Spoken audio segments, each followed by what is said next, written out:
Good afternoon everyone.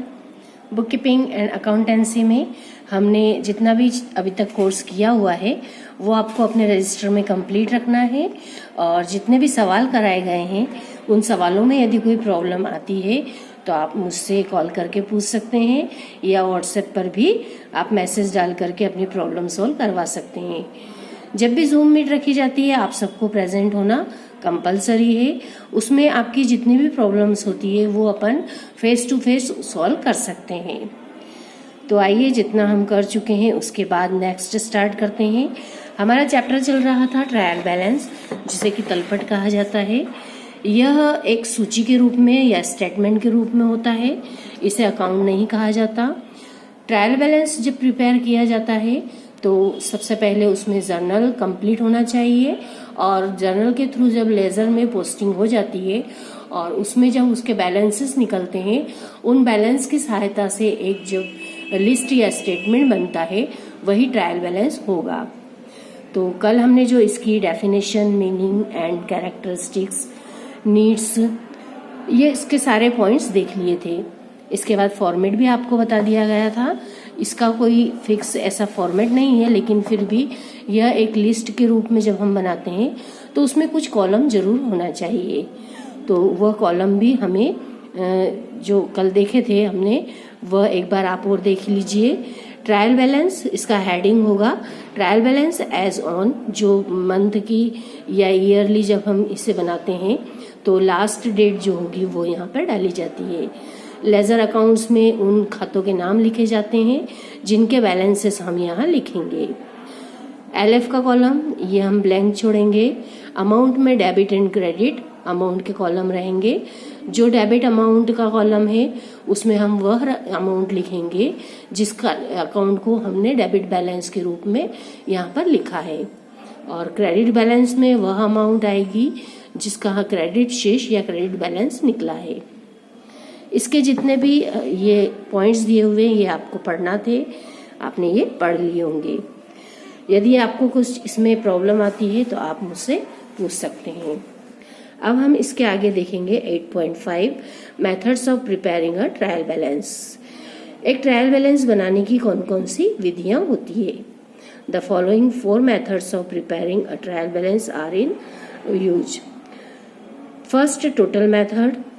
Second, balance method. जो total method होगी, total method और with the help of totals of each side of account. Total method में प्रत्येक खाते का जो भी एक अकाउंट है उसमें जो हमने डेबिट साइड का और क्रेडिट साइड का दोनों तरफ का जो टोटल लगाया है उन टोटल्स को लिख करके और उसके लिस्ट को जब बनाया जाता है तो वो टोटल मेथड से बैलेंस जो हमने प्रिपेयर किया है ट्रायल बैलेंस वो कहलाएगा। सेकंड होगी बैलेंस मेथड। बैलेंस मेथड और with the help of balances each side of account, it is most popular in scientific method. Balance method के द्वारा ही हम अपनी अकाउंटिंग में जो ट्रायल बैलेंस की शीट है या फिर लिस्ट है या स्टेटमेंट है उसे प्रिपेयर करेंगे। यह एक साइंटिफिक मेथड है, पूरी तरह से वैज्ञानिक प्रणाली है।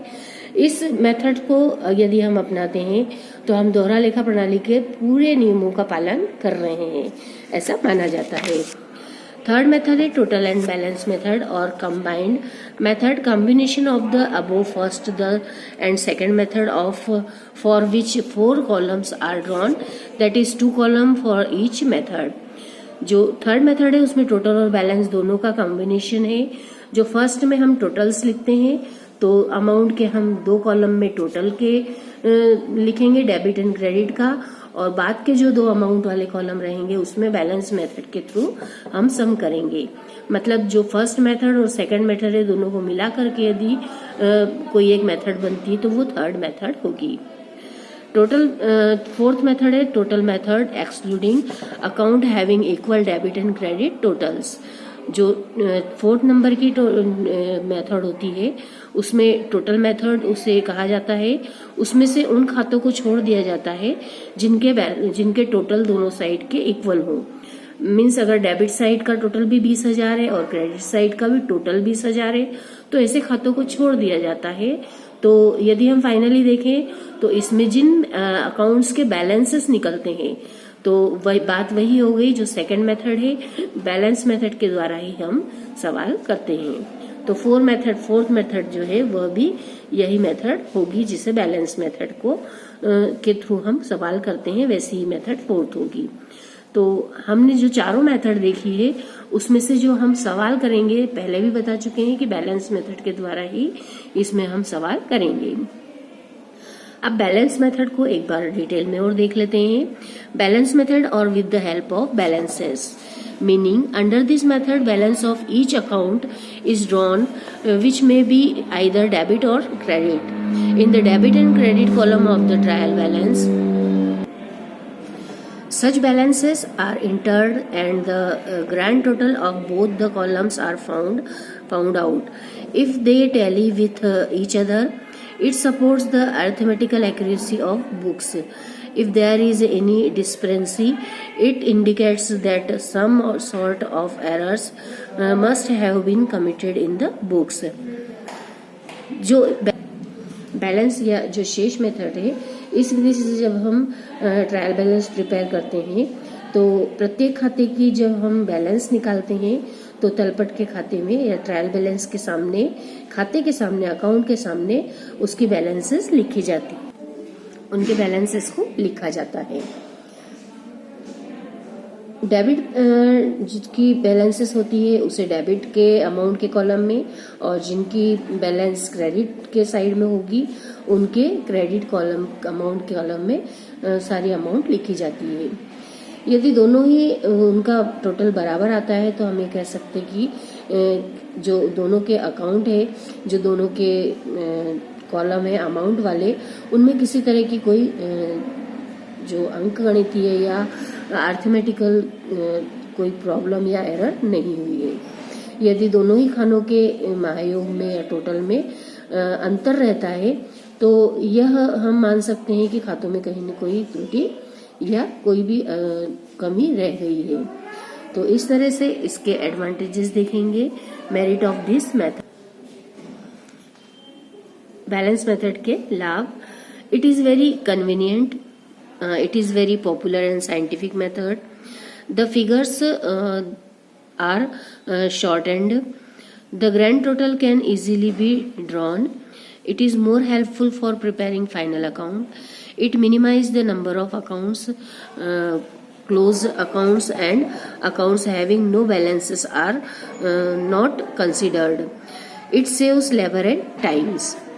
तो इस तरह से जो इसके लाभ हैं या मेरिट्स हैं उनमें इस विधि के अंतर्गत जब तलपट बनाया जाता है तो बहुत अधिक सुविधाजनक होता है, कन्वीनियंट होता है। यह विधि सबसे अधिक पॉपुलर है, बहुत ही लोकप्रिय होती है क्योंकि यह एक वैज्ञानिक प्रणाली है। इसमें जो इस विधि में जो संख्याओं का स्वरूप जो होता है वो छोटा हो जाता है, मतलब बैलेंसेस निकल जाने से जो इसकी डिजिट्स होती है वो बैलेंसेस के रूप में छोटी ही प्राप्त होती है। जो हम टोटल लगाते हैं इसमें भी हमें आसानी होती है क्योंकि टोटल हम कम अमाउंट का आसानी से लगा सकते हैं। जब हम फाइनल अकाउंट प्रिपेयर करते हैं तो फाइनल अकाउंट बनाने की दृष्टि से भी जब हम सही अगर हमारे पास ट्रायल बैलेंस मिलेगा तो हम उसके थ्रू बहुत आसानी से जो हमारे फाइनल अकाउंट है वो प्रिपेयर हो जाते हैं। इस मेथड में जितने भी अकाउंट्स होते हैं उनके नामों की संख्या भी कम होती है क्योंकि जिन खातों के डेबिट और क्रेडिट का दोनों का योग टोटल बराबर हो जाता है वो बंद हो चुके होते हैं और उनका हम यहाँ पर किसी भी तरीके से उन खातों को यहाँ नहीं दिखाया जाता। तो इस तरह से उसकी जो लिस्ट होती है वो छोटी हो जाती है। इस विधि में, इस मेथड में जो ट्रायल बैलेंस बनाने में समय भी और लेबर भी अपेक्षाकृत कम लगती है, इसलिए यह जो बैलेंस मेथड होती है यह काफ़ी लोकप्रिय है और इस मेथड के द्वारा जब बनाए जाते हैं हमारे ट्रायल बैलेंस को तो वो काफ़ी रिलायबल भी और विश्वसनीय माना जाता है। कुछ इसके ड्रॉबैक्स भी बताए गए हैं। Drawbacks of this method, the accuracy of trial balance and journal can not simultaneously be tested under this method. All the ledger accounts are not considered. Closed accounts and accounts of equal totals of debit and credit side are ignored. It is difficult to locate the error under this method. It neither contain full information of various accounts for nor all account. इसके जो drawbacks या कमियां हैं या हानियां हैं, इसमें इस विधि में तलपट के और जर्नल के योग बराबर नहीं रहते और जो ट्रायल बैलेंस है और जर्नल है उनकी जो एक्यूरेसी है उसे हम नहीं जांच सकते हैं जैसा कि टोटल मेथड में हो जाता है। और सेकंड जो होगा वो लेजर में जितने भी अकाउंट्स का इसमें हम खोलते हैं, ओपन करते हैं, उसमें से कुछ अकाउंट वहीं पर छोड़ दिए जाते हैं क्योंकि उनके टोटल बराबर आ चुके होते हैं। तो जो टोटल मेथड है उसमें यदि हम उसको इंक्लूड करते हैं तो वो अकाउंट भी लिख लिए जाते हैं। थर्ड जो है वो जो भी हमारी एरर्स हो जाती है उसकी हम जब जांच करेंगे एक्यूरेसी की, तो उसके लिए हमें लेजर में सारे अकाउंट्स को देखना होता है क्योंकि उन खातों को के शेष लिखे ही नहीं जाते हैं जिनका टोटल पहले ही और मिल चुका हो। तो इसलिए इसमें कुछ ये दोष या कमियां पाई जाती है। इन दोष या कमियों को यदि इग्नोर कर दिया जाए या इसे सही तरीके से रखा जाए, पूरी तरह से हम ऐसी लिस्ट प्रिपेयर कर ले जिसमें सारे अकाउंट हो जाए, जिनके टोटल हो उन्हें डैश लगा दिया जाए, तो यह हम कमियों को भी दूर कर सकते हैं। नेक्स्ट पॉइंट है 8.7 how to prepare a trial balance, rules for preparing. यहाँ पर हमें रूल्स समझाए गए हैं कि किस तरह से हम यहाँ पर ट्रायल बैलेंस को प्रिपेयर करें। The following points should be kept in mind while preparing trial balance under the method. Trial balance is always prepared on specific date, so date should be mentioned compulsory. Second, before preparing trial balance, ledger should be completed. Third, trial balance is prepared with the help of ledger only, not with the help of subsidiary book. Fourth, trial balance is prepared with the help of balances of both sides of various accounts. Fifth, if the total of both sides are equal of any account, so it's not compulsory to show that account is trial balance. All real, personal and nominal account are shown in trial balance. Closing stock is not included in trial balance, but if cost of goods sold is given in question, then closing stock is shown in debit side of trial balance, and opening stock, purchase and direct expenses are not shown in the trial balance separately. Cash balance and bank balance are also taken from the cash book. Debit balance of a ledger account is shown in the debit column of trial balance, and credit balance of a ledger account is shown in the credit column of the trial balance. इस प्रकार जो तलपट बनाने की नियम है या विधियां हैं या जो रूल्स होते हैं, उसमें जो ट्रायल बैलेंस है वो हमेशा एक ही डेट पे बनाया जाता है। इसमें किसी भी डेट का उल्लेख करना, इसमें जो डेट हम बनाते हैं उसमें उसी डेट तक जितने ट्रांजैक्शन होते हैं उनको ही लिखा जाना चाहिए। जो ट्रायल बैलेंस हम प्रिपेयर करते हैं उसमें सभी खातों के पूर्ण पोस्टिंग हो जानी चाहिए। जो ट्रायल बैलेंस हम जिस लेजर से प्रिपेयर कर रहे हैं वो जर्नल या सहायक बही से नहीं होना चाहिए। मतलब हम सिर्फ जर्नल और जर्नल से जो लेजर बनाया जाता है उसी से ट्रायल बैलेंस प्रिपेयर करेंगे। ट्रायल बैलेंस जब हम प्रिपेयर करेंगे तो जितने भी दोनों पक्षों के योग होते हैं उनसे नहीं बनाया जाना चाहिए और शेषों की सहायता से ही या बैलेंसेस के थ्रू ही बनाया जाना चाहिए। जिन खातों में दोनों पक्षों का योग टोटल बराबर हो जाता है उन्हें कभी भी इसमें शामिल करना आवश्यक नहीं होता है। जो इसमें क्लोजिंग स्टॉक होता है वो क्लोजिंग स्टॉक को कभी भी इसमें इंक्लूड नहीं किया जाता है। जब क्लोजिंग स्टॉक इसमें नहीं लिखा जाता है और यदि कॉस्ट ऑफ गुड्स सोल्ड दी हो, मतलब बेचे गए माल की लागत दी होती है, तो उसे हम इसमें जरूर दिखाते हैं। और यदि बेचे गए माल की लागत या कॉस्ट ऑफ गुड्स सोल्ड दी हो तो क्लोजिंग स्टॉक का जो बैलेंस होता है उसे हम डेबिट साइड में लिखेंगे, क्योंकि जब हमने क्लोजिंग स्टॉक लिखा है इसमें मतलब बेचे गए माल की लागत में से ये क्लोजिंग स्टॉक हमारा बचा है। और जो हमारा ओपनिंग स्टॉक है, परचेस है, डायरेक्ट एक्सपेंसेस है, इन सबको फिर हम उसमें नहीं लिखेंगे। तो इसीलिए यदि हम ये बात विशेष रूप से ध्यान रखें कि यदि हमें कॉस्ट ऑफ गुड्स सोल्ड दी हो तो हमें सिर्फ कॉस्ट ऑफ गुड्स सोल्ड को ही ट्रायल बैलेंस में लिखना है, फिर क्लोजिंग स्टॉक को नहीं लिखना है। क्लोजिंग स्टॉक को भी उस समय लिखना है जब हम कॉस्ट ऑफ गुड्स सोल्ड लिखें, और यदि कॉस्ट ऑफ गुड्स सोल्ड हमें नहीं दी है तो क्लोजिंग स्टॉक ट्रायल बैलेंस के बाद में एक नोट के रूप में लिखा जाता है, जिसे कि हम टिप्पणी के रूप में बाद में दिखाते हैं कि इस वर्ष का हमारा क्लोजिंग स्टॉक इतना रहा। तो ये पॉइंट आप विशेष रूप से ध्यान रखेंगे कि जब हमारा ट्रायल बैलेंस प्रिपेयर होगा तो उसमें क्लोजिंग स्टॉक को ट्रायल बैलेंस के अंदर, मतलब खातों के जो लेजर अकाउंट्स हम जहां पर लिख रहे हैं वहां क्लोजिंग स्टॉक कभी भी नहीं लिखा जाएगा।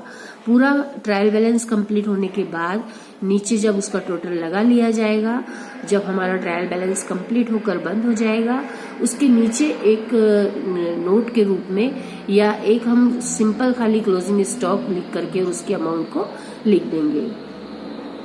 कैश बुक जो कैश का बैलेंस है और बैंक का बैलेंस है वो भी इसमें लिखे जाते हैं।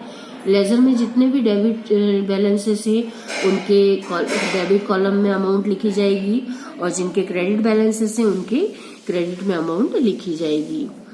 तो इस तरह से जो हम इन विशेष बातों को या बनाने की जो प्रिपेयर के समय रूल्स को फॉलो करेंगे तो हमारा ट्रायल बैलेंस गलत नहीं होगा। इसके बाद जो पॉइंट है वो grouping of assets and liabilities. Grouping मतलब समूहीकरण करना। जितनी भी हमारी संपत्तियां हैं, जितने दायित्व हैं, उन सबको यदि हम एक ही हेड में बता दें तो वो कहलाएगा ग्रुपिंग या समूहीकरण। Schedule of debtors and creditors.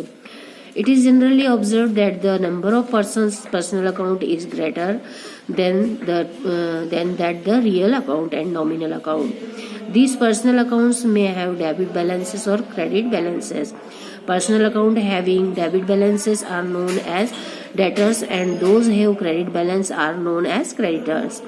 If we exhibit each debtors and each creditors account in the trial balance, the list of accounts will be very long and exhaustive.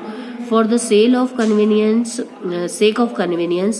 all the individual debtors accounts are grouped in one head. Sundry debtors and all the individual creditors account are grouped in the head of sundry creditors. This is called grouping of assets and liabilities representing the debtors and creditors of business. In other words, assets and liabilities of the same category are brought into one single head. A separate detailed list of debtors and creditors may be attached to the trial balance for further information. For example, A, B, C, D, E accounts show debit balances respectively of rupees 10,000, 15,000, 5,000, 20,000 and 30,000.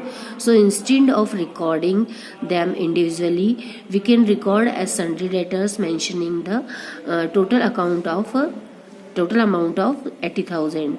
Similar example may be taken for individual creditors. This is also known as schedule of debtors and creditors. तो इस grouping के द्वारा हम ये कह सकते हैं कि लेजर में जितने भी रियल और नॉमिनल अकाउंट के तुलना में जो जितने भी पर्सनल अकाउंट्स रहते हैं उनकी संख्या अधिक होती है, और ऐसे जो पर्सनल अकाउंट होते हैं उन्हें कई खातों के डेबिट बैलेंस भी होते हैं और कई के क्रेडिट बैलेंस भी होते हैं। जिन भी पर्सनल अकाउंट के डेबिट बैलेंसेस होते हैं वे डेटर्स या ऋणी या अधमर्ण या डेटर्स कहलाते हैं।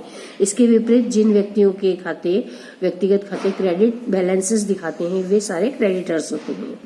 तो कितने ही डेटर्स और कितने ही क्रेडिटर्स होते हैं, तो उन सबको यदि एकत्रित कर दिया जाए तो उनका ग्रुपिंग कर दिया जाए तो वे कम स्पेस लेते हैं और उनका टोटल एक निश्चित रूप से बड़ा हो जाता है।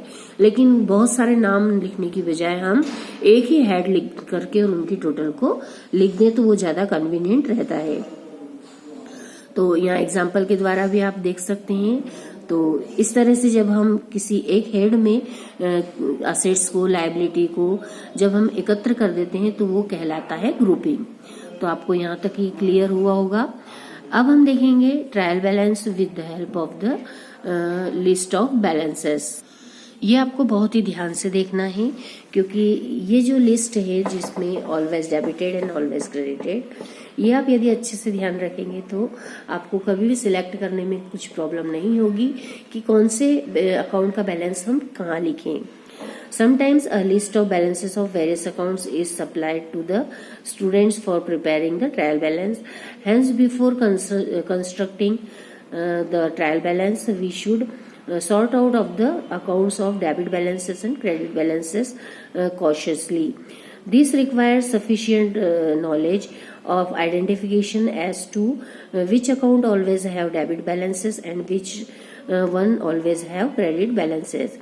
We are giving a guiding list for the identification.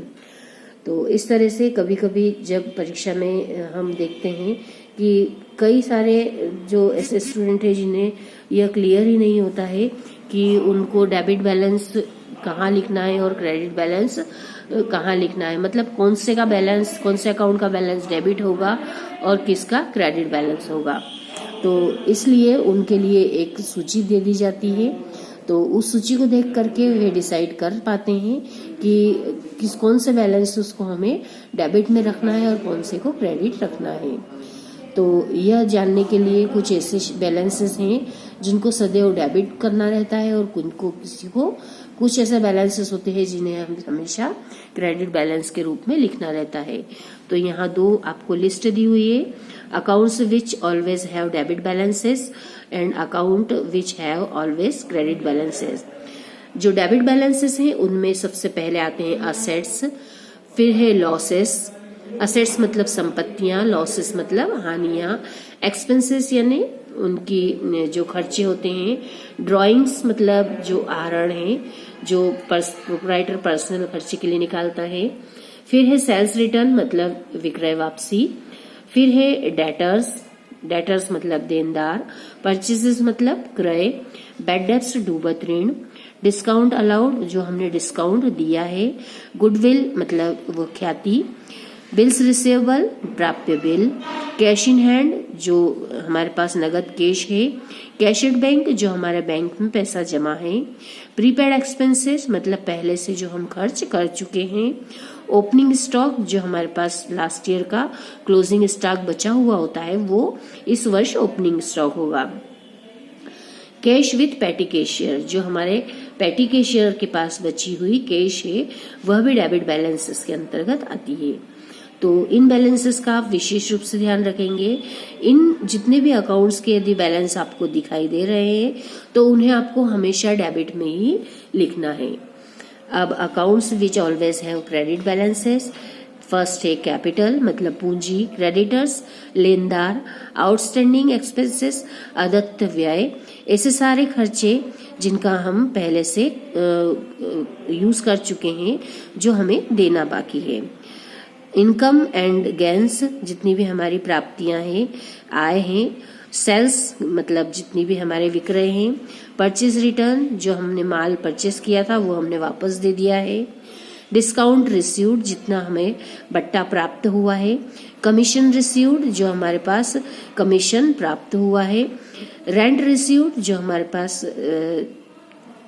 किराया प्राप्त हुआ है, बिल्स पेबल जो हमने बिल भुगतान में दिए हैं, बैंक के लोन और बैंक ओवरड्राफ्ट। बैंक ओवरड्राफ्ट आप सभी जानते होंगे, बैंक में अमाउंट जितनी हमारी डिपॉजिट होती है उससे यदि हम ज्यादा निकाल लेते हैं तो वो होगी बैंक ओवरड्राफ्ट। तो इस तरह से आप लोगों को बिल्कुल ध्यान पूर्वक इस लिस्ट को देखना है। इस लिस्ट में जो आपको दिखाई दे रहे हैं वे बिल्कुल डेबिट बैलेंसेस के डेबिट में ही लिखना है और क्रेडिट बैलेंसेस के ऑलवेज क्रेडिट बैलेंस ही लिखना है। तो इनकी यदि आप लिस्ट को अच्छे से प्रिपेयर कर लेंगे तो आपका ट्रायल बैलेंस का सम कभी भी गलत नहीं होगा। इसलिए अब जब हम इस सवाल करेंगे, जब हम इन लिस्ट को प्रिपेयर करेंगे तो आपको हेल्प के लिए एक अपने कॉपी के पेज पर सारे ऑल डेबिट बैलेंसेस एक साइड लिखने हैं और ऑल क्रेडिट बैलेंसेस जो अकाउंट्स हैं उनको आप एक पेज पर लिख करके और आप जहां बैठ करके सवाल कर रहे हैं वहां सामने लगा लीजिए। तो इस तरह से जब भी आप सवाल करेंगे एक बार उस लिस्ट को यदि देखेंगे तो उस लिस्ट में आपको क्लियर रहेगा कि कौन से बैलेंस को हमको डेबिट करना है और कौन से बैलेंस को क्रेडिट करना है। तो आप लोगों को यहाँ तक क्लियर हुआ होगा कि किस तरह से हम ट्रायल बैलेंस को प्रिपेयर करेंगे। अब हम नेक्स्ट लेक्चर में जो करेंगे वो है क्या बैलेंस, ट्रायल बैलेंस पूरी तरह से हम ये कह सकते हैं कि हमारे अकाउंट्स को सही दर्शाया गया है या जितने भी हमने बैलेंसेस लिखे हैं वे सब सही हैं। तो इसका जो क्वेश्चन होगा, is trial balance conclusive proof of accuracy of account. क्या हम यह कह सकते हैं कि तलपट जितने भी हमारे अकाउंट्स हैं उनकी शुद्धता का अंतिम प्रमाण के रूप में है। तो इस बारे में जब हम देखेंगे तो अब यह हम नेक्स्ट लेक्चर में ही देखेंगे और इसे आपको पढ़ के आना है और इसमें आपको समझने का प्रयास करना है कि हम कौन कौन से पॉइंट्स ऐसे हैं जिन्हें यदि ट्रायल बैलेंस बनाते समय विशेष रूप से ध्यान रखेंगे तो हम इसे एक अचूक प्रमाण के रूप में दर्शा सकते हैं। मतलब एक शुद्धता का जो फाइनल एक सर्टिफिकेट होता है उस रूप में हम हमारे यहाँ के ट्रायल बैलेंस को शो कर सकते हैं। तो आप इस पैराग्राफ को पूरा अच्छे से पढ़ेंगे। मैं आपसे जूम मीट करूंगी तो उसमें इस जो पैराग्राफ है उसके बारे में डिस्कशन करूंगी, इसलिए आप इसे पढ़कर रखेंगे। ये आपका आज का होमवर्क है।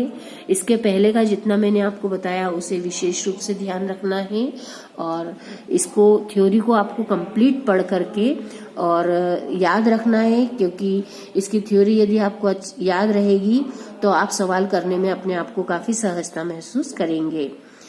फाइनल अकाउंट के प्रिपरेशन के लिए भी सबसे इम्पोर्टेंट जो लिस्ट होती है ये ट्रायल बैलेंस की होती है, इसलिए इसे बिल्कुल ध्यानपूर्वक बनाते आना चाहिए।